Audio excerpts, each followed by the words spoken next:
Bienvenidos sean a este su canal.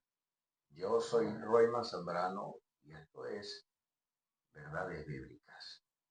Mi amado prójimo, en la Biblia hay un pasaje bíblico en el libro de Mateo, en el capítulo 22 específicamente, donde se le hace una pregunta al Señor Jesucristo. Se le pregunta lo siguiente: ¿cuál es el gran mandamiento de la ley? A lo que Jesús responde: bueno, el gran mandamiento de la ley es: amarás a tu Dios con todo tu corazón, con toda tu alma y con toda tu mente. Pero Jesús no llega hasta allí con esa respuesta, sino que Jesús agrega algo más. Hay un segundo mandamiento, el cual es muy semejante al primero, y es este: amarás a tu prójimo como a ti mismo. Bueno, he de suponer que tú, mi amado prójimo, te amas mucho. Yo, Royman Zambrano, también me amo mucho. Y Dios dice que así como nos amamos a nosotros, debemos amar a los demás. Y cuando digo los demás, es cualquier otra persona, cualquier otro. O sea, nuestro prójimo, que es cualquiera. Muchos basados en este principio bíblico, cuando llegan a Cristo, entonces, entendiendo este mandamiento, dicen para sí mismos: bueno, ya no odio a nadie.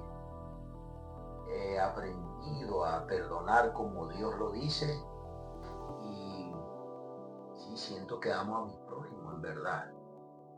Bueno, pero la Biblia también enseña que la fe de un cristiano siempre será probada.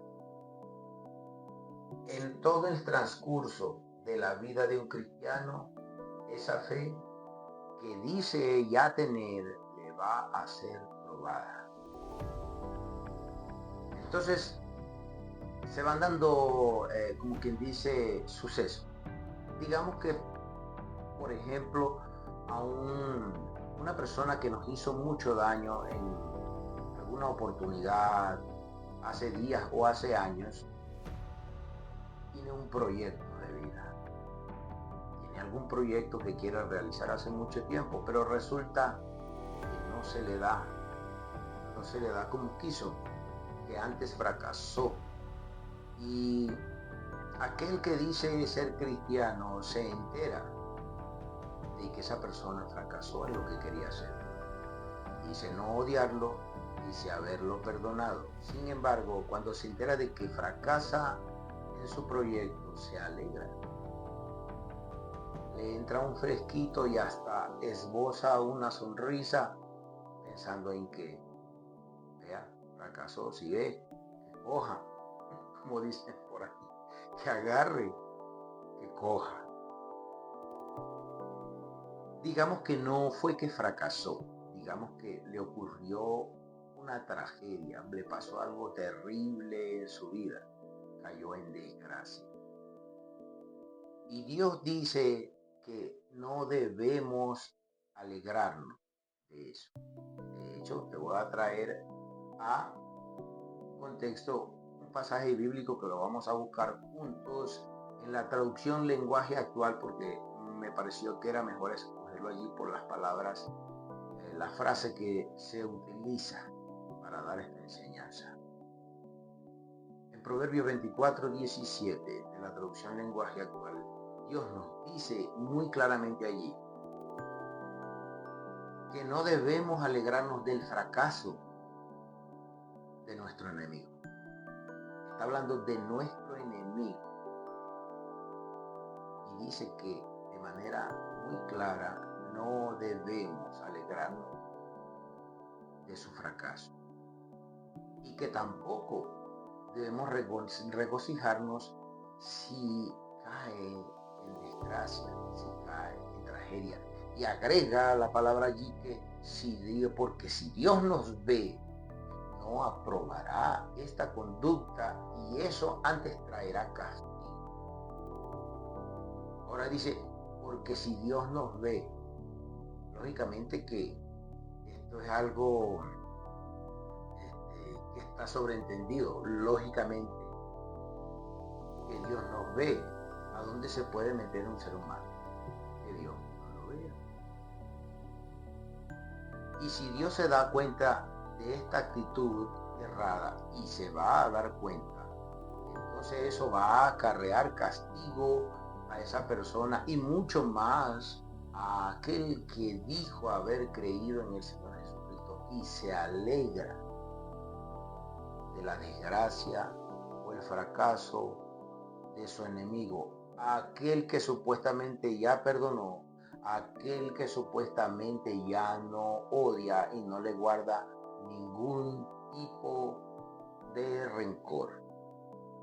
Así que debemos tener cuidado, porque si decimos que no odiamos, si decimos que hemos perdonado, pero al mismo tiempo nos alegramos de la desgracia de alguien, debemos tener cuidado, porque Dios es todo, absolutamente todo. No lo que hacemos solamente, sino lo que hacemos aquí, lo que pasa por aquí.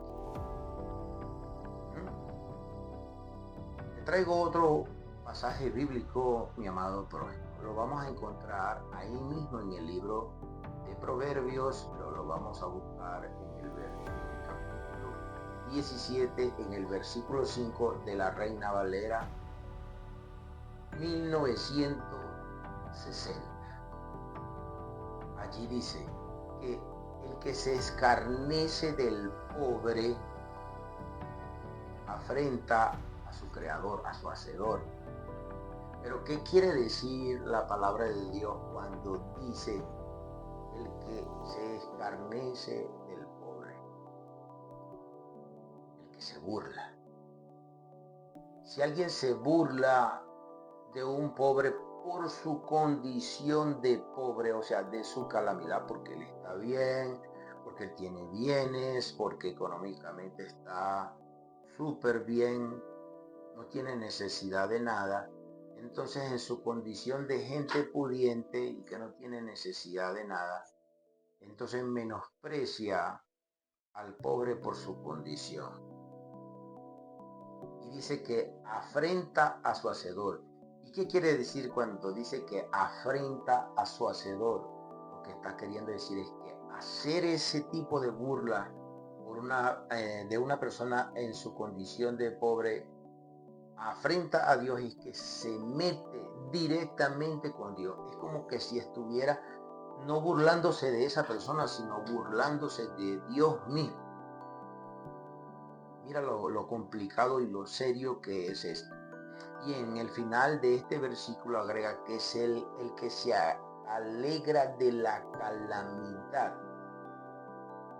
El que se alegra de la calamidad, dice, no quedará impune. Eso quiere decir, no quedará, ni sueñe que va a quedar sin castigo. El que se alegra de la calamidad. Ahora, debemos entender que allí no dice, si te alegras de la calamidad, de la desgracia, de aquel que te hizo daño, ahí no hay problema, porque él te hizo daño, él te la debe, él te la debe. No, allí dice específicamente, el que se alegra de la calamidad. Cuando dice que se alegra de la calamidad, está hablando de la calamidad o el problema, la dificultad que atraviese cualquiera, así haya sido una persona la cual nos hizo un daño extremo. Es prohibido ante los ojos de Dios, ante la ley divina de Dios, alegrarse de la desgracia de cualquiera, porque calamidad es calamidad. Y eso no importa a quien le haya ocurrido. Así que cuando digas que amas a tu prójimo, asegúrate que de verdad lo amas. Porque si sientes un regocijo un sentimiento de alegría y de gozo por algo que le pasó a alguien, sea quien sea, y así te haya hecho daño. Eso demuestra que realmente no has aprendido a perdonar, no has aprendido a amar como ama Dios. Tal vez ames, pero no a la manera de Dios. Y nadie que quiera reconciliarse o estar reconciliado y en amistad y en comunión con Dios puede amar a su manera, sino que o ama a la manera de Dios o ama a la manera de Dios. No puede o no debe amar a su manera. Tú puedes amar como tú quieras. Dios no te lo va a prohibir. Pero si no amas a la manera de Dios, entonces no amas como es correcto amar. Haciendo más la enseñanza por hoy. Si te ha gustado el video, dale a la campanita, dale me gusta. Si te ha gustado el video, puedes dejarme algún mensaje, algún comentario. Si quieres hacer algún tipo de pregunta también, tan pronto lo note, yo estaré respondiendo, y que Dios me les haga pasar una muy buena tarde. Dios